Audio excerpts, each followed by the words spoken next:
నాకు నా కొడుకుతో మాట్లాడాలని ఉంది ప్రాధేయపడ్డాడు వాగ్వాని. రుద్ర కళ్ళు మూసుకొని బాబాను ప్రార్థించాడు. దుఃఖితుడైన ఈ తండ్రి తన కొడుకుతో మాట్లాడే అవకాశం ఇప్పించమని అన్నాడు. ఓకే.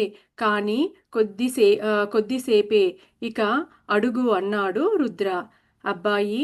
నువ్వు బాగున్నావా? బేటా ఎలా ఉన్నావు? అన్నాడు వాగ్దాని. ప్రశ్న వేశాడనమాట. రుద్ర తన ఎనర్జీలో ఒక కుదుపును గమనించాడు. అది అతను వర్ణించలేడు. కానీ తనలో ఓ ప్రత్యేకమైన ఎనర్జీని గమనించాడు. రుద్ర కండి అంతకుముందు ఎప్పుడూ బాబానే తన బాడీలోకొచ్చేవాడనమాట. ఇంతవరకు వేరే ఆత్మలనేది ఎప్పుడూ తనలో ప్రవేశించలేదనమాట. అందుకోసమే రుద్ర స్టార్టింగ్‌లో గూడా ఇట్లా పిలవడానికి చాలా సంకోచిస్తాడనమాట. కానీ ఆ తండ్రికి సహాయం చెయ్యమని చెప్పేసి బాబా ఒప్పుకున్న తర్వాతనే రుద్ర ఈ పనికి ఒప్పుకుంటాడనమాట. ఎందుకంటే బాబాది పాజిటివ్ ఎనర్జీస్ కదండీ అతనిది. సో, ఇప్పుడు ఈ అబ్బాయి యొక్క ఎనర్జీస్ వచ్చేసరికి రుద్రాలో ఏదో ఒక తెలియని ప్రకంపన కుదుపు కనిపించిందనమాట. ఏదో తెలియని తనకి ప్రత్యేకమైన ఎనర్జీని తన బాడీలో ఫీల్ అయ్యాడనమాట రుద్ర. నేను బాగా లేను డాడీ. రోజంతా నువ్వు ఏడుస్తూనే ఉంటావు. అమ్మ నిన్ను చూసి బాధపడుతూ చావుకు దగ్గరవుతుంది. నేను ఎలా బాగుంటాను అని ఆ కొడుకు ఆత్మ చెప్పిందంట. చూడండి, నేను బాగలేను, నువ్వేమో ఏడుస్తున్నావు. అమ్మ గూడా ఇలాగే బాధపడుతూ ఆమె గూడా ఇలాగే చావుకు దగ్గరవుతుంది. నేనెలా బాగుంటాను అని ఆ పిల్లోడు చెప్పాడనమాట. బేటా, ఏమయింది నీకు? ట్రైన్‌లో నుంచి ఎలా పడిపోయావు? అని అడిగాడు ఆ తండ్రి. నేను నీకు చెప్పాను డాడీ. నేను చాలా అలసిపోయాను. మనం రైల్లో ప్రయాణం చెయ్యవద్దని చెప్పాను. ఆపై రుద్ర గొంతులో కన్నీళ్లు అడ్డం పడి మాట్లాడటం రాలేదు. చూడండి, ఆ పిల్లోడిని అడిగాడు కదా! ఆ పిల్లోడు ట్రైన్‌లో నుండి కింద పడిపోయి చనిపోతాడనమాట. నేను మీకు చాలా సార్లు చెప్పాను కదా డాడీ! నేను చాలా అలసిపోయాను. రైల్లో ప్రయాణం వద్దు అని నేను మీకు చెప్పాను. అని చెప్పేసి అన్నాడు. కానీ అక్కడ ఆ ఆత్మ బాధపడుతుందనమాట. అందుకోసమే రుద్ర కళ్ళ నుండి గడ్డం ఇట్లా మామూలుగా ఇట్లా నీళ్లు కారిపోయి మాటలు రావట్లేదంట అసలకైతే. ఉక్కిరి బిక్కిరి అయినట్లు ఉంది. శ్వాస తీసుకోవడం కష్టమైపోతుంది. రుద్ర చాలాసేపు నిరీక్షిస్తూ ఉన్నాడు. మళ్ళీ బాబా శక్తులను తనలో గమనించాడు. అతను రాలేకపోతున్నాడు. ఈ కలయిక అతన్ని బాగా ఉద్వేగానికి గురి చేస్తుంది. అతనికి విశ్రాంతి కావాలి అన్నాడు. చూడండి, రుద్ర ఆ పిల్లోని ఆ సోల్‌ని పిలిచినా కానీ అతను చాలా ఉద్వేగంలో ఉన్నాడనమాట. అతను అందుకోసమే మాట రావట్లేదనమాట. రుద్ర బాబా ఎనర్జీస్‌ని మళ్ళీ పిలిచాడనమాట. పిలిచినా కానీ అతను రాలేకపోతున్నాడు. ఈ కలయిక అనేది అతను బాగా ఎమోషనల్‌గా ఫీల్ అయిపోతున్నాడనమాట. ఆ ఆ అబ్బాయి ఆ సోల్ అనేది చాలా ఎమోషనల్‌గా ఫీల్ అయితుంది అని చెప్పేసేసి ఇంక ఆపేశాడనమాట. కొద్దిగా అతనికి విశ్రాంతి కావాలి. ఆ సోల్‌కి విశ్రాంతి కావాలి అని చెప్పేసి అన్నాడనమాట రుద్ర.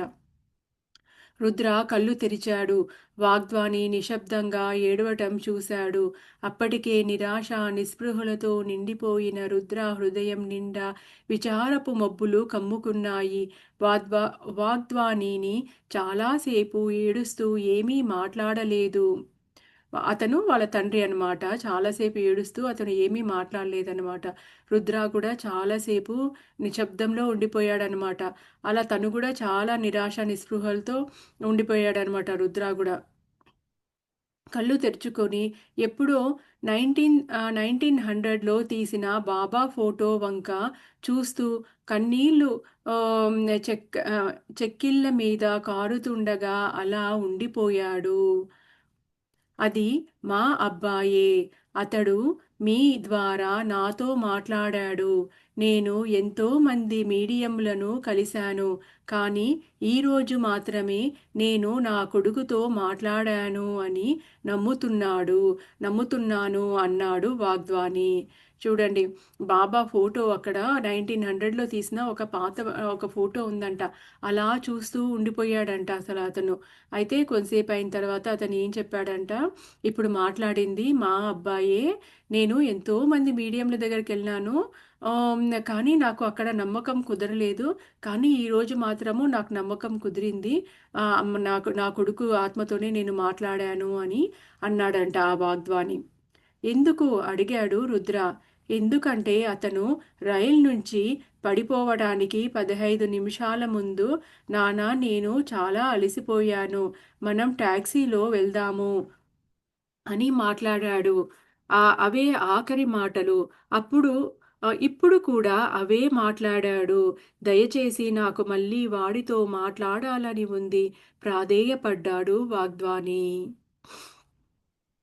చూడండి ఆ అబ్బాయి వెళ్ళే చనిపోయే ఒక 15 నిమిషాల ముందు నేను చాలా అలసిపోయాను. ట్రైన్‌లో వద్దు నాన్న మనం ఈరోజు టాక్సీలో వెళ్దాము అని అన్నాడంట. ఇప్పుడు కూడా అదే మాట్లాడాడు. అందుకోసమే నేను నమ్ముతున్నాను ఈ విషయాన్ని అని చెప్పేసి అన్నాడనమాట. రుద్ర తల ఊపి కళ్ళు మూసుకున్నాడు. కానీ ఏమీ ఫలితం లేకుండా పోయింది. ఆ అబ్బాయి చుట్టుపక్కల ఎక్కడా లేడు. రుద్ర బాబాను ప్రార్థించాడు. బాబా శక్తులు తనలో ప్రవహించడం గమనించాడు. నీ కొడుకు గురించి ఏమీ తెలుసుకోవాలనుకుంటున్నావో నన్ను అడుగు. నేను చెబుతాను. నీకు నిజంగా నీ కొడుకుకు సహాయం చెయ్యాలి అనుకుంటే, అతని ఆత్మ శాంతిగా ఉండాలి అంటే నువ్వు శాంతితో జీవించడం మొదలుపెట్టాలి. నువ్వు కనుక శాంతితో జీవించడం మొదలుపెడితే నన్ను నమ్ము. నీ కొడుకుకి ఎంతో మేలు చేసిన వాడివవుతావు. నువ్వు నిజంగా అతన్ని ప్రేమించి ఉంటే నువ్వు మళ్ళీ జీవించడం మొదలుపెట్టు. చూడండి మళ్ళీ చెప్తున్నాడు. మళ్ళీ ఆ అబ్బాయితో మాట్లాడాలి అని చెప్పేసేసి రుద్ర చాలా ప్రయత్నిస్తాడనమాట. ఎందుకంటే అక్కడ ఆ తండ్రి అడుగుతున్నాడు కదా! మళ్ళీ ఇంకొక్కసారి మాట్లాడాలనండి మా అబ్బాయితో అని చెప్పేసి. కానీ రుద్ర ఎంత ప్రయత్నించినా కానీ ఆ ఆత్మ అనేది అక్కడ ఆ చుట్టుపక్కల ఎక్కడా లేదంట.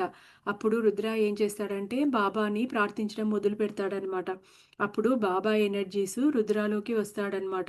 రుద్రాలోకి వచ్చి అప్పుడు బాబా అంటున్నాడనమాట. నువ్వు ఏమి కావాలనుకుంటున్నావో, ఏ ప్రశ్న నీ కొడుకుని అడగాలనుకుంటున్నావో నన్ను అడుగు, నేను చెప్తాను. ముందు నువ్వు శాంతిగా జీవించడం నేర్చుకో. ఈ ఏడవడము, ఈ దుఃఖించడం మానేసి నువ్వు ఎప్పుడైతే శాంతిగా జీవిస్తావో అప్పుడే ఆ శాంతి అనేది నీ కొడుకుకి కూడా చేరుతుంది. నీ కొడుకు కూడా మేలవుతుంది. నిజంగా నువ్వు నీ కొడుకుని ప్రేమిస్తే ముందు నువ్వు మళ్ళీ నార్మల్‌గా మళ్ళీ జీవించడము మొదలుపెట్టు అని చెప్పేసి చెప్తున్నాడండి. ఇది అంతా అసలకి బాబా అక్కడ వాళ్ళకి చెప్తున్నారే కానీ ఇదంతా మనం అందరం కూడా ఏదో ఒక సమయంలో ఇలా ప్రత్యేకంగానో, పరోక్షంగానో ఇలాంటివి సమస్యలు మనం కూడా ఎదుర్కొంటూ ఉంటామండి అసలకైతే. ఇవన్నీ మనకి ఇది యాక్చువల్‌గా నీతి బోధన చేస్తున్నారనమాట ఈ పుస్తకం ద్వారా, ఈ స్టోరీ ద్వారా. నీ కొడుకును మరిచిపోమ్మని నేను చెప్పటం లేదు. నీ బాధ, దుఃఖాన్ని మరిచిపోయి జీవించటానికి ప్రయత్నించమని మాత్రమే చెబుతున్నాను. నాకు తెలుసు నీవు నీ కొడుకును మర్చిపోలేవని. అప్పుడప్పుడు కన్నీళ్లు కాలువలై ప్రవహించి గుండె గుండె పగిలిపోతుందా అనిపిస్తుంది. కానీ నువ్వు గుర్తించుకోవాల్సింది ఏమిటంటే నీ కొడుకు ఇంకా ఇక్కడే ఉన్నాడు అని, నిన్ను వినగలుగుతున్నాడు అని. నువ్వు శరీరాన్ని వదిలివేశాక మళ్ళీ భూమి మీద ఉన్నప్పుడు రోజు నిద్రలో నిన్ను కలుసుకుంటూ ఉంటాడని గుర్తుపెట్టుకో. చూడండి. ఇది నీ కొడుకుని మొత్తం కంప్లీట్‌గా మర్చిపోమని చెప్పట్లేదు. నీ బాధని, ఆ దుఃఖాన్ని మరిచిపోమని చెప్పేసి అంటున్నాను. అని చెప్తున్నాడనమాట బాబా. నాకు తెలుసు అప్పుడప్పుడు నీకెంత దుఃఖమొస్తుందంటే గుండెలు పగిలేలా ఏడుస్తావు. కానీ గుర్తించుకో నీ కొడుకు ఎక్కడికి వెళ్ళలేదు. నీ దగ్గరే ఉన్నాడు. ప్రతిరోజు నువ్వు నిద్రపోయినప్పుడు నీ కొడుకుని కలుస్తూనే ఉన్నావు అని చెప్పేసి నువ్వు నీ కొడుకుతో మాట్లాడగలుగుతావు, వినగలుగుతావు, నీ కొడుకుని కలుస్తావు నువ్వు నిద్రపోయినప్పుడు అని బాబా చెప్తున్నాడనమాట. అప్పుడే నీ బాధ తగ్గుముఖం పడుతుంది. రోజుల్లో ఏదో ఒక సమయంలో ఓ 10 నిమిషాలు కేటాయించి నీ కొడుకుని పిలువు, మాట్లాడు అని అంటున్నాడనమాట. చూడండి, ఏదో ఒక 10 నిమిషాలు మాత్రము నీ కొడుకుని పిలుచు, మాట్లాడు. అప్పుడు నీ దుఃఖం తగ్గుతుంది అని అంటున్నాడనమాట బాబా. అయితే నీకు వెంటనే అతని నుంచి సమాధానం రాదు. కానీ అతడు నువ్వు చెప్పేది వినగలుగుతాడు. నీ ప్రియమైన నీ కొడుకు కోసం ప్రార్థించు, ధ్యానం చెయ్యి. ఆత్మలు ఆధ్యాత్మికంగా పెరగడానికి ప్రార్థనలు, ధ్యానం సహాయం చేస్తాయి. చూడండి, ఇక్కడ కూడా అంటున్నాడనమాట. నీ కొడుకుని నువ్వు పిలిచినప్పుడు అతను వెంటనే అది ఆత్మల ఇష్టం కదండి. వాళ్ళు రావాలనుకుంటే వస్తారు. వాళ్ళు వాళ్ళు రాకూడదు అంటే రారనమాట. కానీ నువ్వు ప్రయత్నించు. కానీ అతను మాత్రము నువ్వు పిలిచినప్పుడంతా అతను వినగలుగుతాడు. కానీ వచ్చేది లేనిది మాత్రం మీ అబ్బాయి ఇష్టము అది అని అంటాడనమాట. నీ ప్రియమైన కొడుకు కోసం నువ్వు ప్రార్థనలు చెయ్యి, ధ్యానం చెయ్యి. ఇది అండి మనం చేయాల్సింది. ఎవరైనా కానీ ఆత్మలు, మన ఆత్మీయులు, వాళ్ళ కోసము మనము ప్రార్థన చేయాలన్నమాట. భగవంతుడా, వాళ్ళు ఎక్కడున్నా బాగుండాలి, వాళ్ళు ఆనందంగా ఉండాలి, వాళ్ళ సోల్ పర్పస్ అనేది నెరవేరాలి, వాళ్ళకి ధైర్యాన్ని, సహాయాన్ని చెయ్యి అని చెప్పేసి భగవంతుడిని ప్రార్థించాలన్నమాట. లేకపోతే వాళ్ళ మంచి కోసము ధ్యానం చేయాలన్నమాట మనము. చూడండి, అప్పుడే వాళ్ళు ఆధ్యాత్మికంగా ఆ సోల్స్ అనేవి ఉన్నత తలాన్ని మనం చేసే మన ప్రార్థనలు, ధ్యానం వల్ల వాళ్ళు ఆధ్యాత్మికంగా ఎంతో ఎదుగుతారనమాట. కోపాన్ని, చిరాకును, నిస్సహాయతను తొలగించి వారి వారి ఆధ్యాత్మిక ప్రగతికి, పరిమాణానికి సహాయపడుతాయి. చూడండి, ఈ యొక్క ప్రార్థనలు, ధ్యానాన్ని వీళ్ళు చనిపోయిన ఆత్మలు ఎంతో కోపంతో, వ్యధతో, నిరాశ, నిస్పృహతో, చికాకుతో ఉంటారు కదా! అవన్నీ వాళ్ళ నుంచి ఎప్పుడైతే మనం వాళ్ళ గురించి సంపూర్ణంగా ధ్యానం చేస్తామో, అప్పుడు వాళ్ళలో ఉన్న ఈ యొక్క నకారాత్మకమైన అవన్నీ తొలగిపోయి వాళ్ళొక ఆధ్యాత్మిక ప్రగతికి, పరిణామానికి అవి సహాయపడుతాయంట. అంతేకాని వారు నిన్ను చూడటానికి వస్తారు అని కాదు. చూడండి, ఆ ఆత్మలనేవి నిన్ను రోజు వచ్చి చూడడానికి కాదు అని అంటున్నాడనమాట. నువ్వు ప్రార్థనలు చేసినప్పుడంతా వాళ్ళు నీ దగ్గరకొస్తారు అని కాదు అనేసి. అయితే పనిగా నువ్వు దుఃఖించడం వలన నువ్వు నీ కొడుకు ఆత్మకు సంకెళ్లతో బంధిస్తున్నావు. అలా చెయ్యకు. అది నీ నీ కొడుకుకు నరకంతో సమానము. నరకం అంటే ఏమిటో కాదు. అది ఒక బలహీనమైన మానసిక స్థితి.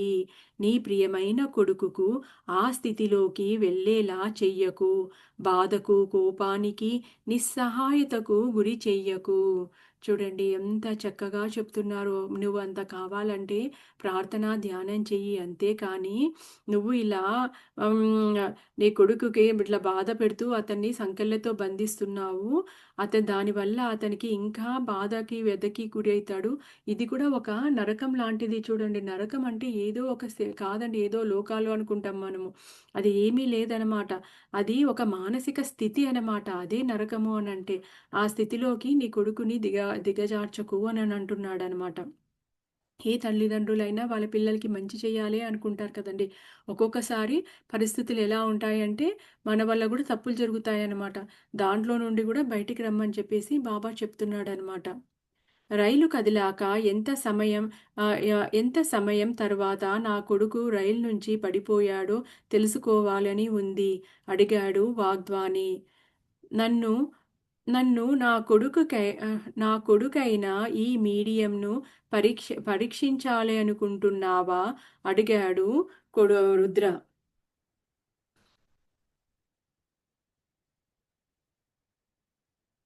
ఆ రైల్లో నుండి ఎన్ని సమయాల తర్వాత అబ్బాయి పడిపోయాడు అని అంటే, నన్ను పరీక్షిస్తున్నావా అని ఆ రుద్ర అడుగుతున్నాడనమాట. లేదు అని అతను చెప్తున్నాడనమాట. నీ కొడుకు రైల్వే స్టేషను వదలక ముందే పడిపోయాడు. రైలు బయలుదేరాక 9:30 సెకండ్ల తర్వాత పడిపోయాడు. పడగానే ట్రాకుకు తల ట్రాకుకు కొట్టుకోకముందే చనిపోయాడు. గుండె ఆగిపోవడంతో చనిపోయాడు. అతడు ఎడమ అతడు ఎడమ కంటికి ఓ రాయి వచ్చి కొట్టుకోవడంతో అతను పడిపోయాడు. ఆ షాక్, ఆ రాయి కలిగించిన దెబ్బ మూలాన గుండె నొప్పి వచ్చింది. దాంతో అతడు ఆమ్, పట్టాలకు తగలడానికి ముందే ప్రాణం పోయింది. నువ్వు ఇంతవరకు అటాప్సీ రిపోర్ట్ చెక్ చెయ్యలేదు. వెళ్ళి చూసుకో. అతని ఎడమ కన్ను లోపల నుండి పగిలిపోయింది. అతను నీతో చెప్పాడు తాను అలిసిపోయాడు అని. కానీ నువ్వు భయపడ్డావు. రోడ్డు ద్వారా అయితే ట్రాఫిక్లో ఇరుక్కుంటాను అని, రైలు అయితే అతనికి మంచిది అని. నీ భయం సరైనదే. దానికి నిన్ను తప్పు పట్టనక్కరలేదు. అతడికి చావు సమయం వచ్చింది. నీ కొడుకు చావు.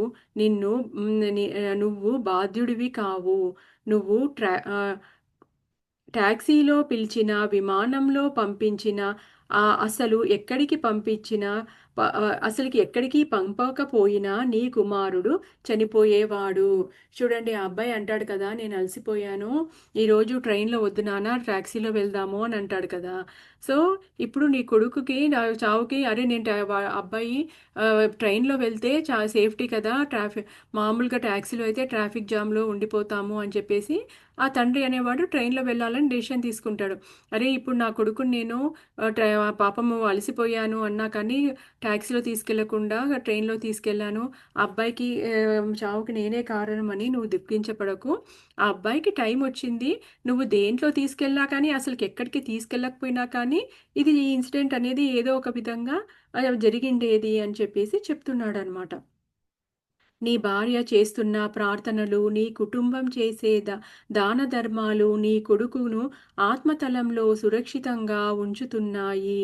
అంతేకాకుండా అతను నాతోనే ఉన్నాడు. మీ ప్రార్థనలు, మీ దాన ధర్మాలు కొనసాగించండి. ఎంతమంది వృద్ధులు ఎంతమంది వృద్ధులకు వీలైతే అంతమందికి, ముఖ్యంగా తమ ఆ, తమ ఎదిగిన పిల్లలను పోగొట్టుకున్న వారికి సహాయం చేయండి. అనాథలకు, ఎవ్వరూ తోడు లేని వృద్ధులకు సహాయం చెయ్యండి. వారి బాగోగులను పట్టించుకోండి. చూడండి, బాబా ఇక్కడ కూడా అదే సేమ్ చెప్తున్నాడండి. అసలుకైతే నీ భార్య చాలా ప్రార్థనలు చేస్తుంది, నీ కుటుంబ సభ్యులు కూడా చాలా దాన ధర్మాలు అన్నీ చేస్తున్నారు. అందుకోసమే ఆ అబ్బాయి ఆత్మ సురక్షితంగా ఉంది. బాబానే చెప్తున్నాడు అనమాట, అతని ఆత్మ నా దగ్గరే ఉంది, నేను అతన్ని క్షేమంగా చూసుకుంటున్నాను. మీ యొక్క ప్రార్థనలు, దాన ధర్మాలు అనేది కొనసాగించండి అని అంటారనమాట. అందుకోసమే మనం చూడండి, మామూలుగా ఎవరి పేరు మీదన్నా ఇట్లా వెళ్ళిపోయిన వాళ్ళ పేరు మీద అన్నదానాలు, పుణ్యకార్యాలు అవన్నీ చేస్తుంటారు చూడండి. అవన్నీ కూడా వాళ్ళ యొక్క ఆత్మలు ఉన్నతంగా వెళ్ళడానికి అని చెప్పేసి మనం ఆ కార్యాలన్నీ చేస్తామన్నమాట. అందుకోసమే అనాథలు, ఎవ్వరూ లేని వాళ్ళ వృద్ధులకి, వాళ్ళందరికీ కూడా సహాయం చేయండి. వాళ్ళకి ఏదో ఒక విధంగా చెయ్యండి. ఇలా పిల్లల్ని పోగొట్టుకున్న వాళ్ళు, అలాంటి వాళ్ళు ఉంటారు కదా, వాళ్ళకి ఏదో ఒక విధంగా మీరు సహాయం చెయ్యండి అని అంటున్నారు. ఇక్కడ చూడండి, అసలుకైతే మానవ సేవని మాధవ సేవ అండి. మనము గుళ్ళలో వెళ్ళి దానం చేసిన దానం దేవుడికి అని అనుకుంటాం కదా. ఎప్పుడైతే మనము సహాయం అనేది మానవులకు చేస్తామో, మన తోటి చుట్టుపక్కల వాళ్ళు ఎవరైతే సహాయం అర్థిస్తున్నారో అలాంటి వాళ్ళకి మనం సహాయం చేయడము చాలా ఉత్తమమైందండి అసలుకైతే. వీటి ద్వారా మీరు మీ కొడుకుదే కాకుండా మీ యొక్క ఆధ్యాత్మిక ప్రగతికి దా దోహదం చేసిన వాళ్ళవుతారు. చూడండి, మీ అబ్బాయికే కాకుండా ఈ యొక్క కార్యాల వల్ల మీరు కూడా ఆధ్యాత్మిక ప్రగతి పొందుతారు అని అంటున్నాడనమాట సాయిబాబా. గుర్తుంచుకో, ఆత్మహత్య ద్వారా మీ కొడుకును మీరు ఎప్పటికీ కలుసుకోలేరు. కాబట్టి ఆత్మహత్యను గురించి పొరపాటున కూడా ఆలోచించవద్దు. నిన్ను నువ్వు చంపుకుంటే నీ కొడుకుకు నువ్వు శత్రువు అవుతావు. అది అతనికి మరింత దుఃఖాన్ని, కోపాన్ని, ఆత్మాన్యుతనను గురి చేస్తుంది. కాబట్టి చనిపోయిన వ్యక్తిని నిజంగా ప్రేమిస్తున్నట్లయితే ప్రార్థించండి, దాన ధర్మాలు చెయ్యండి, ఆనందంగా జీవించండి. ఇక వెళ్ళండి. దేవుడు మీకు తోడు ఉంటాడు అని బాబా చెప్తున్నాడనమాట. వాళ్ళు వెళ్ళిపోయాక ఆ చీకటి గదిలో మంటలను చూస్తూ బాబా ఫోటోకేసి చూస్తూ బెడ్ మీద గంటలకు పైగా నిద్రపోయాడు రుద్ర. ఆ వ్యక్తి బాధ, విచారం రుద్ర అనుభూతి చెందాడు. 3 గంటల తర్వాత ఓ సెల్ ఫోన్తో దేశ్ముఖ్ వచ్చాడు. వాగ్వాని వాగ్వాని రుద్రతో మాట్లాడాలి అనుకుంటున్నాడు అని చెప్పాడు. అతను అటాప్సీ రిపోర్ట్ అంటే అది మామూలుగా మరణించిన వాళ్ళది రిపోర్ట్ ఉంటుంది చూడండి అది. చదివాడట. అందులో ఎడమ కన్ను పగిలిపోయినట్లు, గుండెపోటుతో మరణించినట్లు కూడా అందులో ఉంది. అలా అలా తల పట్టాలకు కొట్టుకోక ముందే చనిపోయాడు. వాగ్వాని వాగ్వాని నిశ్చయించుకున్నాడు. ఆనందంగా తాను జీవించాలి అని. తన కొడుకుకు అతనిని చూసి గర్వపడేలా ఉండాలి అని. చూడండి ఇతను ఎంత ఆహ్, దుఃఖంలో ఉండిపోయాడంటే అతని కొడుకు ఒక అటాప్సీ రిపోర్ట్ కూడా చూడలేదనమాట అసలకి. కానీ ఇప్పుడు వెళ్లి చెక్ చేసుకున్నాడనమాట. ఈ చెప్పిన మాటలన్నీ నిజమేనా అని చెప్పేసి. ఎగ్జాక్ట్‌గా ఇక్కడ షిరిడి సాయిబాబా ఏదైతే చెప్పాడో అన్నీ కూడా ఎగ్జాక్ట్‌గా ఆ రిపోర్ట్‌కి మ్యాచ్ అయ్యాయన్నమాట. ఇప్పుడు ఇంక అతను నిర్ణయించుకున్నాడనమాట. నేను ఆనందంగా జీవించాలి. నా కొడుకు నన్ను చూసి గర్వపడాలి. అట్లా అంతగా జీవించాలి అని ఆ వాగ్దాని నిర్ణయించుకున్నాడనమాట. రుద్ర కళ్ళు మూసుకొని భగవంతుడిని ధన్యవాదాలు తెలిపాడు. దుఃఖితుడైన ఓ తండ్రిని స్వంతత పరిచినందుకు ఆత్మతలంలో తన తల్లిదండ్రులను వదిలి వచ్చినందుకు బాధపడే ఆ కొడుకుకు కూడా కాస్త ఉపశమనం ఇవ్వగలిగినందుకు. చూడండి ప్రతి కార్యంలోనూ మనము అయిపోయిన తర్వాత మనము ఆ కృతజ్ఞతా భావంతో ధన్యవాదాలు చెప్పుకోవాలండి. ఆ భగవంతుడికి ధన్యవాదాలు చెప్పుకున్నాడనమాట. అక్కడ దుఃఖితుడైన ఆ తండ్రి ఇప్పుడు మళ్ళీ నార్మల్ లైఫ్ జీవించడానికి నిర్ణయించుకున్నాడనమాట. మళ్ళీ ఆత్మతలంలో ఉండాల్సిన ఆ అబ్బాయికి కూడా ఇక్కడ బాధపడకుండా ఉండకుండా అతను మళ్ళీ తిరిగి అక్కడికి వెళ్ళిపోయి అతను ఉన్నతంగా ఆధ్యాత్మికంగా ఎదగడానికి ఉపయోగపడుతున్నందుకు. సో ఇద్దరు సోల్సే కాదండి ఆ కుటుంబానికి అంతా కూడా రుద్ర ద్వారా సహాయం చేయబడింది కదండీ! అతను ఆ ఒక్క దానికి ఎంతో ఆనందపడి ఆ భగవంతునికి కృతజ్ఞతలు చెప్పుకున్నాడనమాట రుద్ర. ఆ రోజు రాత్రి నిద్రలో తన కొడుకును, కూతుర్ని చూశాడు. వాళ్ళని వినగలుగుతున్నాడు. తన కొడుకు తన కొడుకు గొంతును, కూతురు నవ్వులను విన్నాడు. వారి ఒంటి నుంచి వస్తున్న పరిమళాన్ని, వాసన చూస్తున్నాడు. వాళ్ళ వెచ్చదనాన్ని, వాళ్ళు పెడుతున్న ముద్దులను అతడి అనుభూతి చెందుతున్నాడు. వారి గుండె చప్పులను వినగలుగుతున్నాడు. నిద్రపోతున్న కన్నీళ్లు కారి అతని మెడ మీదకు వస్తున్నాయి. ఆ నిద్రలో కూడా ఎన్నో సంవత్సరాల ఎడబాటు తర్వాత పిల్లలను కలుసుకోవడం అన్నది నమ్మ నమ్మ నమ్మలేకుండా ఉన్నాడు. ఆ పిల్లలను పట్టుకొని హత్తుకోవడం అతని హృదయం మరింత ఆమ్, పెద్దదయిందా అనిపించింది. చూడండి రుద్ర తన భార్యతో విడిపోయాడు కదండి. వాళ్ళ భార్య తన పిల్లల్ని ఇంకా రుద్రాని అసలుకి చూపెట్టకుండా అయిపోయిందనమాట. సో ఎప్పుడు అతనికి తన పిల్లలే గుర్తుకొస్తూ ఎంతో బాధపడుతూ ఉండేవాడు కదా.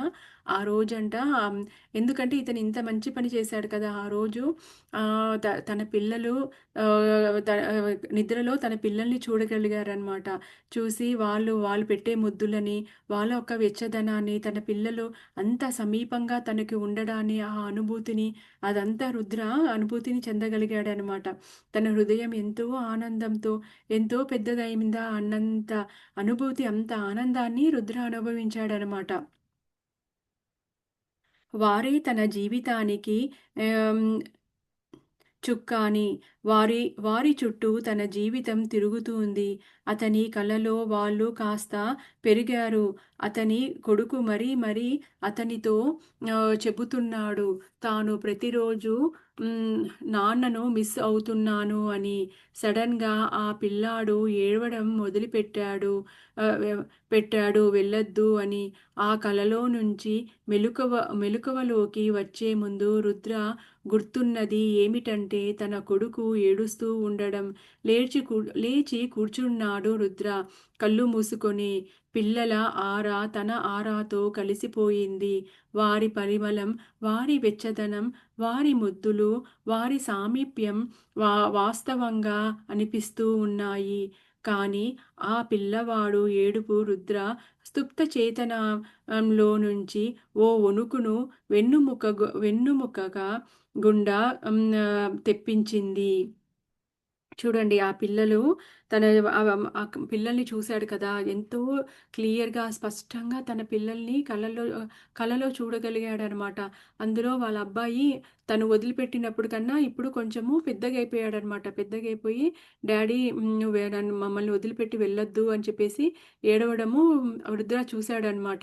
దాంతో అతను నిద్రలోండి ఒక్కసారి లేసేసాడనమాట. కళ్ళు మూసుకొని లేసి కూర్చున్నాడు. తనలో నుండి వెన్నులో నుండి ఏదో ఇలా ఆ బాధ అనేది తన వెన్నులో నుండి ఇట్లా ఇట్లా వణుకులాగా వచ్చిందనమాట. వాళ్ళు ఎంతగా క్లియర్‌గా చూసాడంటే వాళ్ళ ఒక వెచ్చదనాన్ని, వాళ్ళ ఒక ఆరా తన ఆరా కలిసిపోయినట్లు, వాళ్ళ సామీప్యం నిజంగా మనము వాళ్ళని కలుసుకున్నామా, నిజంగా ఒక ఫిజికల్ బాడీతో వాళ్ళ పిల్లల్ని ఎట్లా కలుసుకుంటామో అలాగే తనకి కలలో ఆ అనుభూతి వచ్చిందనమాట. నిశ్చలంగా మండుతున్న మంట అతని శరీరానికి వెచ్చదనం ఇచ్చింది. లోతుగా శ్వాస పీల్చి వదిలాడు. షర్ట్ కాలర్ కన్నీళ్లతో తడిసిపోయి ఉంది. అతని హృదయం బాగా గాయపడింది.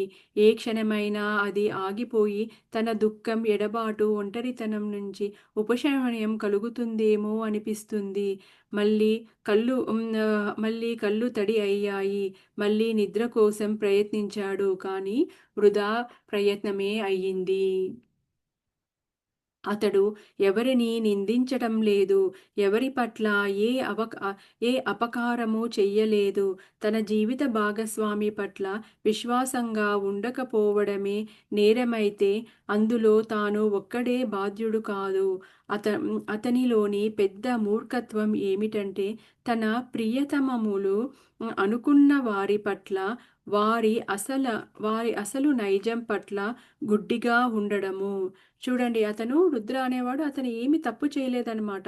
ఏ తప్పు చేయకపోయినా కానీ విపరీతంగా తను ఎవరైతే తనని ప్రేమిస్తారో, ఎవరైతే తను ప్రేమిస్తున్నాడో, ఎవరైతే తను ఇష్టపడుతున్నాడో వాళ్ళ మీద గుడ్డిగా నమ్మేవాడనమాట. గుడ్డిగా అలాగే తన భార్యని అలాగే నమ్మాడనమాట. సో, ఆమె ద్రోహం చేస్తుందని ఎప్పుడు తను అసలు అనుకోలేదనమాట. తన కలలో అయినా అట్లా అనుకోలేదు. సో, అదే అనమాట అది రుద్రలో ఉన్న వీక్‌నెస్ అనమాట. ఎవరినైతే నమ్ముతాడో వాళ్ళని గుడ్డిగా అలాగే నమ్ముతాడనమాట.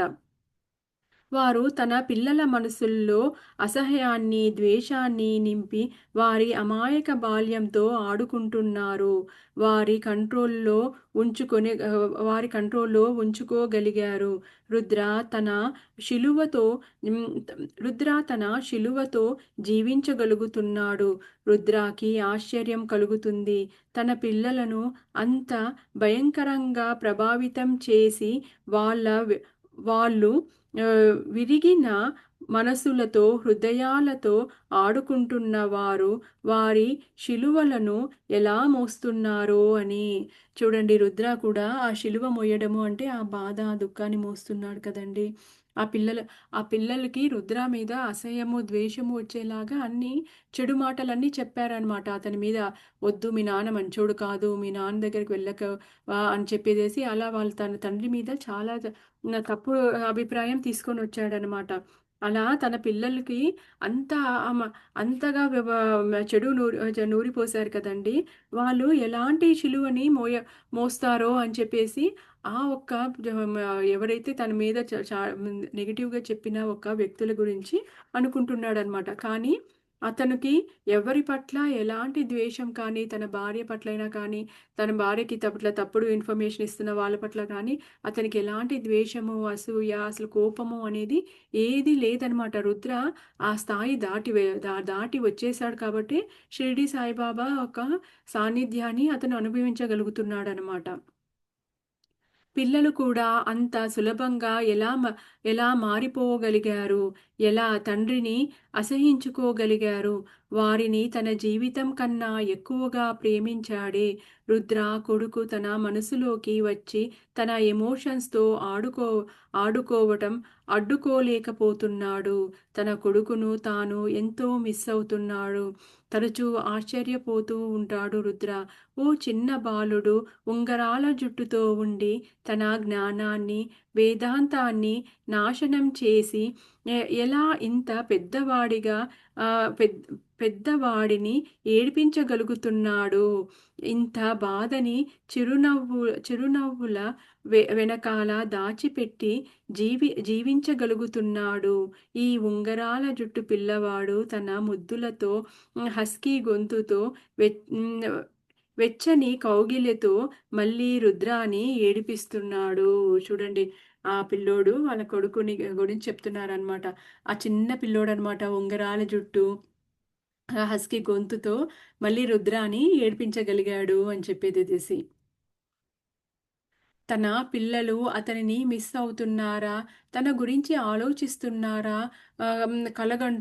కలగంటున్నారా? తన కొడుక్కి గుర్తుంటుందా? వాడిని తాను నిద్ర లేపడం, సోఫాలోకి తీసుకొని వెళ్ళి ప్రోటీనిక్స్ పాలు కలిపి ఇవ్వడం, వాడేమో టీవీలో కార్టూన్స్ నెట్వర్క్‌ని చూడడం, వాడికి స్నానం చేయించడం, డ్రెస్ చేయించడం, బ్రె ఆహ్, బైక్ మీద ట్యూషన్స్‌కి, లంచ్‌కి, స్కూల్‌కి దిగబెట్టడం, మళ్ళీ స్కూల్ నుంచి తీసుకొని రావడం, రాత్రుళ్ళు నిద్రలో అతన్ని గట్టిగా పట్టుకోవడం. బాబూ వీటిలో ఏ క్షణాన్నైనా నీకు గుర్తున్నాయా? ఇవన్నీ రుద్ర తన కొడుక్కి చేసేవాడండి. ఇవన్నీ నీకు గుర్తున్నాయా? అని చెప్పేసి తన కొడుకుని తలుచుకుంటున్నాడనమాట రుద్ర. అతనికి తెలుసు. అతని కూతురు తనని మిస్ కాదని. ఏ కారణం వల్లనో రుద్రాకి వ్యతిరేకంగా మారిపోయింది తాను. కారణం ఆ భగవంతుడికే తెలుసు. ఆమె అతనిని అసహించుకుంటుంది. రుద్ర ఒకసారి దీర్ఘంగా శ్వాసించాడు. ఎవరికైతే తాను అత్యున్నతమైన దాన్ని ఇచ్చాడో వాళ్ళు తననెలా అసహించుకోగలుగుతున్నారు? తన నిస్వార్థ ప్రేమను అందించి తిరిగి ఏమీ ఆశించకుండా ఉన్నా సరే అతనిని ఎలా అసహించుకోగలుగుతున్నారు? రుద్ర లేచి నించున్నాడు. సిగరెట్ వెలిగించి కాటేజ్ బయటకు వచ్చి బీచ్‌లో నడవసాగారు.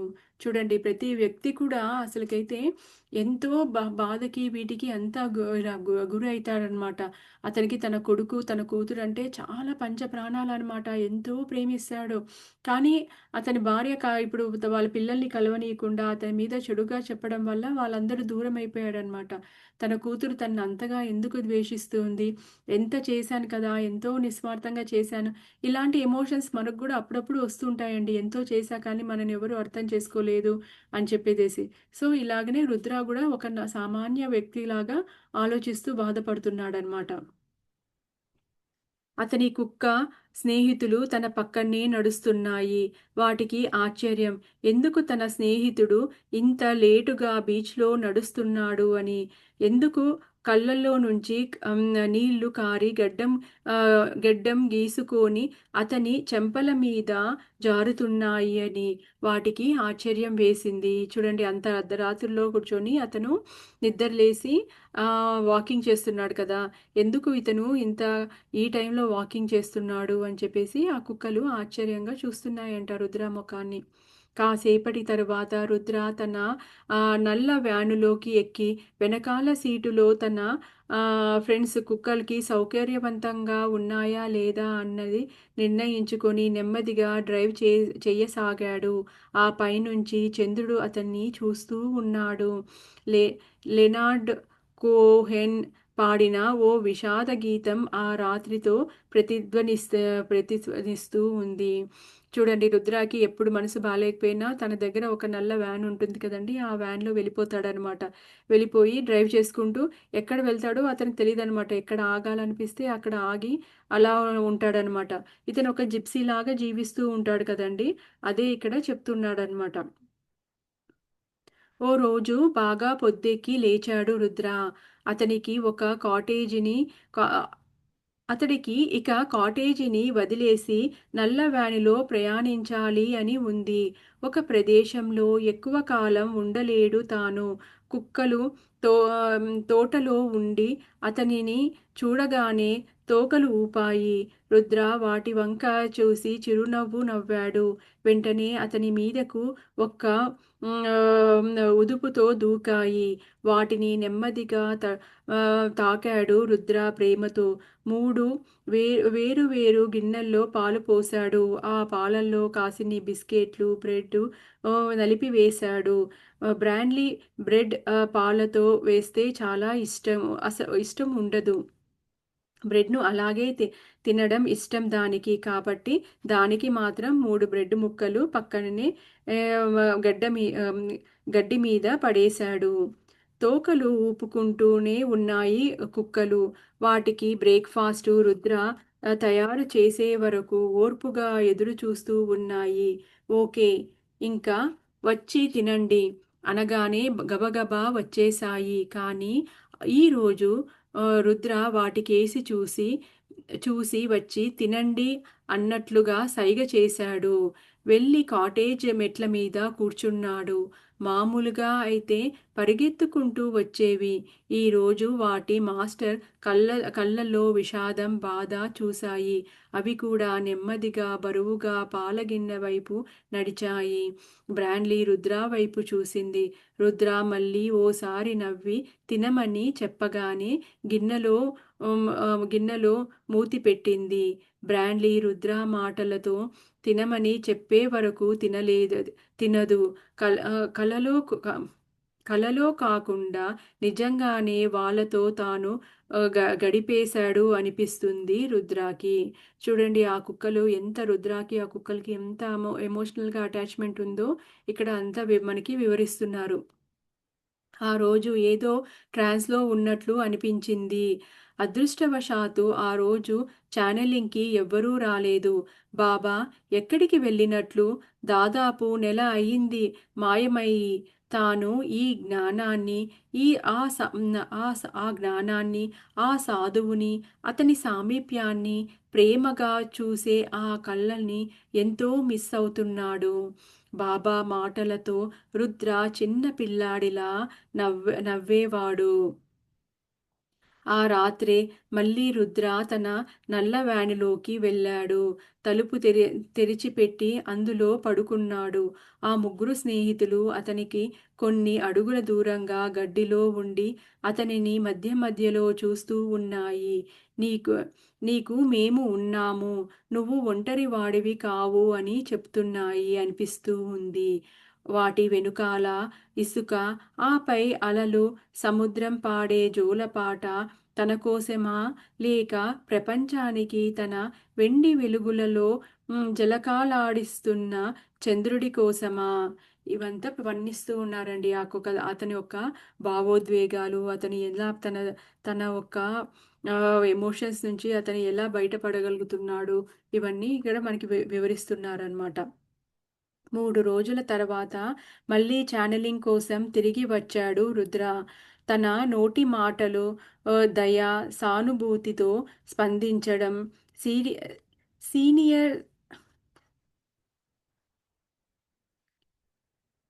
సీరియస్ ప్రాబ్లమ్స్‌కి చిన్న చిన్న పరిష్కారాలు సూచించడం మొదలైన వాటి వల్ల జనం రుద్ర ఉన్న కాటేజీకి ఈ గమ్మత్తుగా ఉన్న హిప్సీ యువకుడికి దగ్గరికి వస్తున్నారు. చూడండి, మళ్ళీ 3 రోజుల తర్వాత అతను ఛాలెంజింగ్‌కి తిరిగి వచ్చాడనమాట.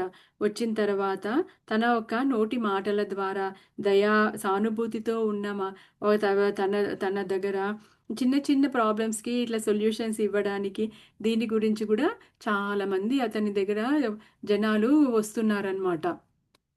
రుద్ర కళ్ళు బాబా పాదాలు రుద్ర కన్నీళ్లు బాబా పాదాలను తడుపుతున్నాయి.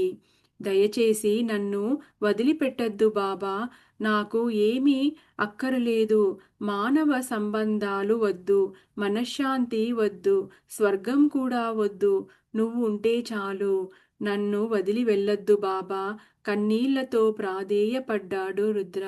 చూడండి ఎంతగా చూడండి అసలుకి నాకేమీ వద్దు బాబా.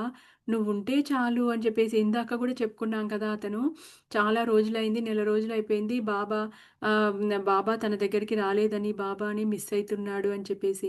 ఇప్పుడు రుద్ర బాబా హ్మ్. ఆహ్, బ కన్నీళ్లతో బాబా పాదాలు తడుపుతున్నాడంట. దయచేసి నన్ను వదిలిపెట్టొద్దు. నాకసలు ఏమీ అక్కరలేదు.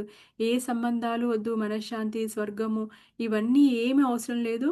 నువ్వుంటే చాలు బాబా అని చెప్పేసి నువ్వు నన్ను వదిలిపెట్టి వెళ్ళొద్దు బాబా అని చెప్పేసి ప్రాధేయపడుతున్నాడనమాట రుద్ర.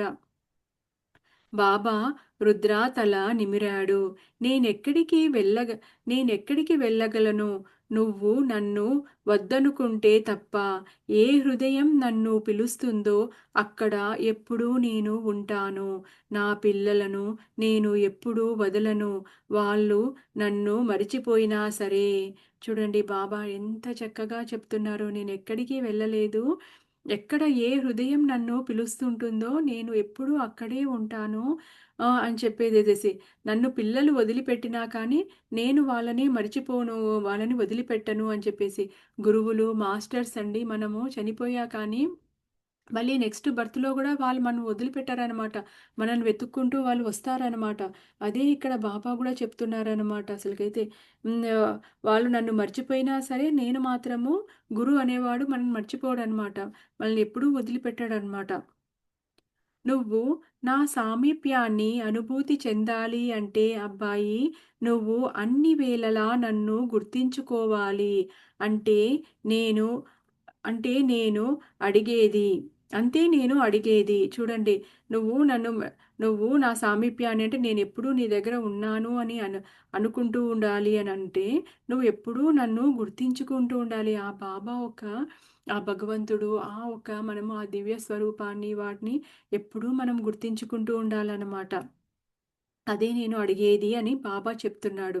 కానీ అబ్బాయి నువ్వెప్పుడూ నాతోనే ఉన్నావు. ప్రతి భోజనము నేను నీతో చేస్తున్నాను. ఎప్పుడూ ముందుగా నాకే భోజనం పెడుతున్నావు కదా! నేను నీతో కలిసి అన్ని సూర్యోదయాలు, సూర్యాస్తమయాలు చూశాను. బాబా అంటున్నాడు. చూడండి ప్రతి సమయం మనం భోజనం చేసేటప్పుడు ఆ భగవంతునికి ప్రార్థించుకోవాలి, కృతజ్ఞత చెప్పుకోవాలి అని అంటాం కదా! అలా ప్రతిసారి నువ్వు నన్ను ప్రార్థించే తింటున్నావు కదా! అలాగే నేను నీ భోజనం సమయాల్లో నీతోనే ఉంటున్నాను. సూర్యోదయము, సూర్యాస్తమయము అన్ని సమయాల్లోనూ నేను నీతోనే ఉంటున్నాను అని. ఎందుకంటే ఎప్పుడూ ఆ రుద్ర బాబా సామీప్యంలోని బాబాను తలుచుకుంటూ ఉన్నందుకు ఆ బాబా ఎప్పుడూ నేను నీతోనే ఉంటున్నాను అని చెప్తున్నాడనమాట.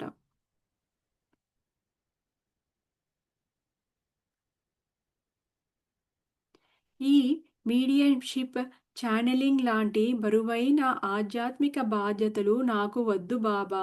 నువ్వు భౌతికంగా, ఆధ్యాత్మికంగా నా దగ్గర ఉంటే చాలు ప్రాధేయపడ్డాడు రుద్ర. చూడండి నాకు ఈ మీడియంషిప్‌లు, ఈ ఛానెలింగ్స్ ఇవన్నీ నాకేమీ వద్దు బాబా. నువ్వుంటే చాలు నాకు అని చెప్పేసి ప్రాధేయపడుతున్నాడనమాట. అబ్బాయి భౌతికంగా, ఆధ్యాత్మికంగా చూడటానికి ఎవరికైనా కళ్ళు ఉండాలి. అలా చాలా సార్లు ఆహ్, భగవంతుడు చెపుతాడు చూడమని. కానీ నిర్లక్ష్యం చేస్తారు మనుషులు. జీవితం చాలా గమ్మత్తైనది. నువ్వు భ్రమలో ఇరుక్కుపోకు. భగవంతుని మీద, గురువు మీద మరింత దృష్టిని ఉంచుకో. చూడండి మనము ఆధ్యాత్మికంగా, భౌతికంగా చూడడానికి మనకి కళ్ళు ఉండాలి అని అంటున్నారనమాట. కళ్ళు ఉండడం అంటే మామూలు ఈ కళ్ళే కాదండి. ఆ ఒక భగవద్ దృష్టి అనమాట. చాలా సార్లు మనకి భగవంతుడు ఇది చెప్తున్నారనమాట. కానీ మనము ఈ యొక్క భౌతిక ప్రపంచంలో పడిపోయి మనము మనుషులమందరము దాన్ని నిర్లక్ష్యం చేస్తున్నామనమాట. అలా నిర్లక్ష్యం చేసి మనము భ్రమలు, భ్రాంతుల్లో ఇరుక్కుపోయి ఉంటామనమాట. భగవంతుడిని మీద, గురువు మీద మరింత దృష్టిని ఉంచు అంటున్నారనమాట. కళ్ళు అంటే కళ్ళ ఒక దృష్టిని భగవంతుడి మీద, గురువు మీద ఉంచమని అర్థమనమాట. నువ్వు గురువు లేదా భగవంతుని సామీప్యాన్ని అనుభూతి చెందుతావు. శిష్యుల శిష్యుల సమీపంలో వాళ్ళు ఉండి తీరాల్సిందే. అది వాళ్ళని తప్పనిసరిగా అది వాళ్ళకి తప్పనిసరి. నేను భౌతికంగా నీ దగ్గర కొన్ని రోజులు ఉంటాను. హీలింగ్ విషయంలో నీకు కొన్ని సంగతులు చెప్పాలి. అలాగే టీ చేయడంలో కూడా పురాతన విజ్ఞానాన్ని నీకు అందించాలి. ఇది మాత్రం నువ్వు బాబా అని పిలిచే ఈ ముసలాయనకు తలకు మించిన పనే. ఆహాహా అని నవ్వాడు. ఎందుకంటే ఇప్పుడు చెప్తున్నారు చూడండి ఇక్కడ. ఆ భగవంతుని మీద మన దృష్టి ఉండాలి. ఆ గురువు మీద మనకి దృష్టి ఉండాలి అని చెప్తున్నారనమాట. శిష్యులు ఇది తప్పకుండా చేయాల్సిన పని అని చెప్పేసి వాళ్ళతో అని. నేను భౌతికంగా నీకు కొన్ని రోజులు నీ దగ్గర ఉంటున్నాను. నీకు ఇంకా చాలా విషయాలు చెప్పాలి. హీలింగ్ ఎలా చేయాలి? ఇప్పటివరకైతే ఛానెలింగ్ ఇదే చేస్తున్నాడు కదా! మీడియంషిప్, ఛానెలింగ్ మాత్రమే చేస్తున్నాడనమాట రుద్ర. హీలింగ్ అంటే ఎవరిని స్వస్థపరిచేది ఇంకా రుద్రకి తెలీదనమాట. నేను హీలింగ్ ఎలా చేయాలో కూడా నేర్పించాలి. అంతేకాకుండా నీకు టీ పెట్టడం కూడా నేర్పించాలి అని చెప్పేసి బాబా నవ్వుతున్నాడు. ఎందుకంటే రుద్ర టీ చాలా చండాలంగా పెడతాడంట అసలకైతే. అందుకోసం బాబా ఎప్పుడూ తమాషా చేస్తూ ఉంటాడనమాట రుద్రతో. నువ్వు నీ నువ్వు నీ టీ నువ్వు ఇంకా బాగా చెయ్యాలి అని చెప్పేసి. టీ చేయడం గూడా నీకు నేర్పించాలి అని చెప్పేసి బాబా నవ్వుతున్నాడనమాట ఇక్కడ. ఇద్దరూ టీతో పాటు ఎవరో అతనికి అర్పించిన కుకీస్‌ను తిన్నారు.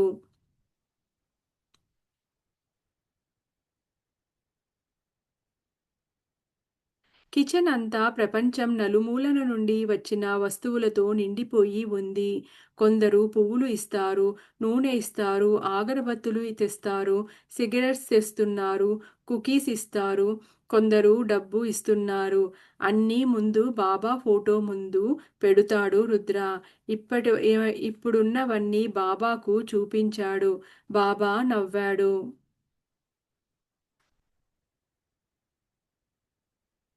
నా పొగాకు ఎక్కడుంది అడిగాడు బాబా. రుద్ర లేచి బాబా కోసం ఉంచిన సిగరెట్లు, పొగాకును ఇచ్చాడు. బాబా చిన్న పిల్లాడిలా అన్నిటినీ చూసి మళ్ళీ రుద్రకేసి తిరిగి చూశాడు.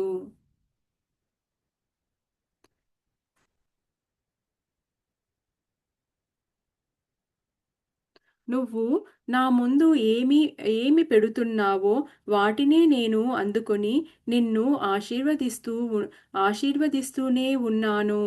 నీ ఆహారం, నీ ఆనందం, నీ బాధ, నీ సందేహాలు అన్నీ నాతో పంచుకో. నీ భ్రమలు, నీ ప్రేమ, నీ విశ్రాంతి నీ విశ్రాంతి లేకపోవడం ఇవన్నీ కూడా నాతో పంచుకో. దేనిని దేనిని నుంచి కూడా నన్ను దూరం చెయ్యొద్దు. నే నేనే నువ్వు, నువ్వే నేను అబ్బాయి. ఇక్కడ చూడండి ఇక్కడ బాబా చెప్తున్నాడనమాట. నువ్వు నా ముందు ఏది పెడుతున్నావో, ఏది అర్పిస్తున్నావో నేను వాటినన్నిటినీ అందుకొని నిన్ను ఎప్పుడూ ఆశీర్వదిస్తూనే ఉన్నాననమాట. నువ్వు పెట్టే ఆహారమే కాకుండా నీ ఆనందాన్ని, నీ బాధని చూడండి మనం బాధని అన్నిటిని కూడా నాతో పంచుకో అని అంటున్నాడనమాట బాబా. ఎంత చూడండి అసలకైతే మనము మంచినే కాదు మనలో ఉన్న బాధని, దుఃఖాన్ని కూడా నాతో పంచుకోమని చెప్పేసి అంటున్నాడనమాట. నీ యొక్క భ్రమని, ప్రేమని, విశ్రాంతి లేకుండా అతను రాత్రులు నిద్ర పట్టకుండా, విశ్రాంతి లేకుండా బాధపడుతున్నాడు కదా! అది కూడా నాతో పంచుకో నాయనా అని చెప్పేసి బాబా చెప్తున్నాడనమాట. దేని నుంచి కూడా నన్ను దూరం చేయొద్దు. చూడండి ప్రతి దాంట్లోనూ మనము ఆ ఒక్క భగవంతునికి సమర్పించుకోవాలి. భగవంతుడికి చేరువగా ఉండడం అంటే మనకి దుఃఖమొచ్చినా, సుఖమొచ్చినా, మనం ఎలాంటి అవస్థల్లో ఉన్నా కానీ ఇదంతా నీ యొక్క కృపనే తండ్రి. నీ యొక్క దయ వల్లే నేనిలా ఉన్నాను. ఇదంతా అని చెప్పేసేసి ఉండాలనమాట. ఆ ఒక కృతజ్ఞతా భావము, ఆ ఒక గురువుని ఎప్పుడూ సామీప్యంలో ఉంచుకోవడము, అవన్నీ కూడా మనం చేసుకోవాలి. ఎప్పుడైతే మనం దుఃఖపడుతున్నా, బాధపడుతున్నా ఏదైనా మన గురువుకి కానీ, ఆ భగవంతునికి అర్పిస్తామో అదంతా వాళ్ళే చూసుకుంటారనమాట. మనకి ఎలా ఆ బాధ, దుఃఖం ఎలా మాయమైపోతాయో అంత తొందరగా హీల్ అయిపోతామనమాట మనం దాని నుంచి. అదే ఇక్కడ బాబా రుద్రాకి చెప్తున్నాడనమాట.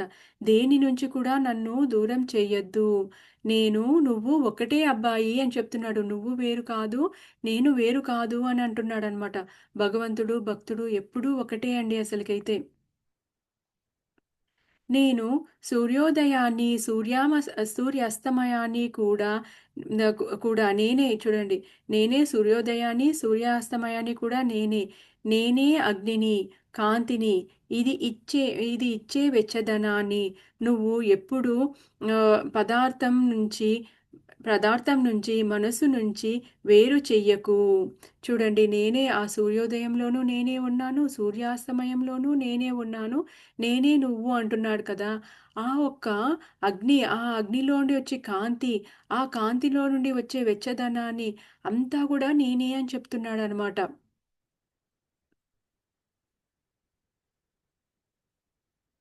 నేనే అన్నీ, నేనే అంతా, అన్నీ అన్నీ నావే. జీసస్‌లో, జొరాస్ట్రన్‌లో, రాముడిలో, మెహర్ బాబాలో, కాళీలోనూ నేనే ఉన్నాను. వాళ్ళు నాలో ఉన్నట్లుగానే మేమంతా ఒక్కటే, ఒక్కదానిలోనే ఉన్నాము. చూడండి వీళ్ళిక్కడ యూనిటీ చెప్తున్నారు అసలకైతే. అన్ని ఆ కాళీమాతలో అయినా, జీసస్‌లో అయినా, రాముడిలో అయినా అన్నిట్లో నేనే ఉన్నాను. మేమంతా ఒక్కటే దానిలోనే మేమంతా ఉన్నాము అని చెప్పేసి బాబా చెప్తున్నాడండి. ఈ విషయం మనము అర్థం చేసుకోవాలంటే చాలా జ్ఞానం ఉండాలండి. ఇది మాటల్లో చెప్పేది కాదు. ఈ విశ్వమంతా ఒకటే. ఇప్పుడు మనం చెప్తాం గదండీ! అసలకైతే మనమందరము కూడా ఒకరితో ఒకరము కనెక్ట్ అయి ఉంటామన్నమాట అసలకైతే. ఇప్పుడు మనం వేరే వేరే శరీరాల్లో ఉన్నాము. మీరు వేరే, నేను వేరే అని చెప్పేసి శరీరాలతో ఉన్నాము. మనం ఆ శరీరాన్ని పెట్టి మనము మనము మ మన చుట్టుపక్కల వాళ్ళు, మన సొంతం వాళ్ళు అందరూ కూడా వేరే వేరే అనుకుంటాం. కానీ ఆత్మతలంలో మనమందరం ఆ భగవంతుని నుంచే వచ్చామండి. మనమందరము ఇంటర్ కనెక్టెడ్ అయి ఉంటామన్నమాట. ఈ భూలోకంలో మనం ఒకరికొకరు సహాయం చేసుకోవడానికి, ఆధ్యాత్మికంగా ఎదగడానికి, ఉన్నతంగా వెళ్ళడానికి మనం వచ్చామన్నమాట. మనమంతా ఒక్కటే అనేది ఎంతో ఆధ్యాత్మికంగా ఉన్నతంగా వెళ్ళినప్పుడు మనకి ఆ జ్ఞానం అనేది లభిస్తుందండి. అసలకి అది మాటల్లో వర్ణించలేమనమాట. మనలో అంత శక్తి ఉంది అని ఇప్పుడు బాబా చెప్తున్నాడు కదా! సూర్యోదయంలో, సూర్యాస్తమయంలో ప్రతి చోట నేనే ఉన్నాను అని చెప్పేసి. అలా మనమందరం కూడా భగవంతులమే అండి. ఈ శరీరంలో ఉన్న ఆత్మలందరం కూడా భగవంతుడే. అప్పుడు ఆ భగవంతుడు మనం భగవంతుడమైనప్పుడు భగవంతుడు, మనము వేరు కాదనమాట. మనం కూడా ఆ భగవంతుల్లోనే ఉన్నాం. ఆ చైతన్యంలోనే ఉన్నామనమాట. కాపోతే మనం ఎప్పుడైతే ఈ భూమి మీదకొచ్చామో, ఈ శరీరంలో ఎప్పుడైతే ఆత్మ ఉంటుందో, మన యొక్క మన ఒక ఎనర్జీస్‌ని కానీ, మన ఒక కాన్షియస్‌నెస్ కానీ, మన యొక్క జ్ఞానాన్ని అంతా కూడా మనం మర్చిపోయి ఉంటామనమాట. కానీ ఆ భగవంతుడికి మాత్రం తెలుసనమాట. భగవంతునికి ఉన్నతమైన ఆత్మలకి మనమంతా ఒకటే. ఇక్కడ అందరూ మనము తలాల్లో ఇక్కడంతా మనము ఆ ఆత్మ ఒక ఉన్నతికి స్థాయికి చేరుకోవడానికి, ఉన్నతంగా వెళ్ళడానికి, మన ఒక బాగోగుల కోసమే మనం ఈ భూలోకంలో మన ఒక సొంత విల్ ప్రకారమే ఇక్కడికి వచ్చామని చెప్పేసి మనకు తెలుసనమాట. ఇక చూడు అన్నిట్లోనూ నేనే ఉన్నాను అని బాబా చెప్తున్నాడనమాట. మూర్ఖులు మమ్మల్ని వేరువేరుగా చూస్తారు. తెలివిగా ఉండ ఆహ్, తెలివిగా ఉండు. అలల్ని సముద్రం నుంచి వేరు చెయ్యగలవా? మంట నుంచి కాంతిని వేరు కాగలదా? పండు విత్తనం నుంచి వస్తుంది వస్తుంది. తిరిగి మరిన్ని విత్తనాలను, మరిన్ని పండ్ల కోసం ఇస్తుంది. ప్రకృతి ఎప్పుడూ దేన్ని వేరుగా చూడదు. మానవ జాతే ముఖ్యంగా వేరు చేసి అర్థం పర్థం లేని ఆధిక్యాన్ని నిలుపుకోవాలని చూస్తుంది. రా అలా కాసేపు నీ ముగ్గురు స్నేహితులతో కలిసి నడుద్దాం చెప్పటం ఆపారు బాబా. చూడండి మనం అంతా వేరు అని చెప్పేసి వీళ్ళు వేరే మనం అనుకుంటాము. వీళ్ళు క్యాస్ట్ వేరే, వీళ్ళు రిలీజియన్ వేరే, వీళ్ళు వేరే దేశస్తులు, ఇలా మనము మనము మానవ మాతృలము, ఇలా రకరకాలుగా మనుషులందరినీ కూడా అట్లా వేరుగా చూస్తూ ఉంటామన్నమాట. కానీ చూడండి, మంట నుంచి కాంతిని ఎక్కడైతే మంట ఉంటుందో అక్కడ కాంతి ఉంటుంది. మంట నుంచి కాంతిని వేరు చేయగలమా? పండు నుండి విత్తనము వస్తుంది. అప్పుడు ఆ విత్తనం మళ్ళీ పండునిస్తుంది కదా! వీటినన్నిటినీ మనము వేరు చేయగలమా అని చెప్పేసి అంటున్నారనమాట. ప్రకృతి ఎప్పుడు దేన్ని వేరు చేయదు. ఆ భూమాతకి, ఆ ప్రకృతికి మనము మనము రాజులమా? లేపోతే బంటులమా? మనం మంచిగా ధనవంతులమా? మనము బీదవాళ్ళమా? ఇవన్నీ ఏమీ లెక్కలేదండి. ఇప్పుడు సూర్యుడనేవాడు అందరికీ ఒకే విధంగా సూర్యకిరణాలు వెచ్చదనాన్ని ఇస్తాడనమాట. అలాగే ఈ భూమాత కూడా అందరికీ ఒకేలాగా అన్ని విధాలుగా ఇస్తుంది. మనమే ఈ యొక్క తారతమ్యాలు, హెచ్చుతగ్గులు ఇవన్నీ మానవులే ఇలాంటివన్నీ చేస్తూ ఉంటారు. అందరము మనం ఒక్కటే అని చెప్పేసి ఇక్కడ బాబా చెప్తున్నారనమాట. ఇంతటితో ఇక్కడ ఆపుదామండి మనము.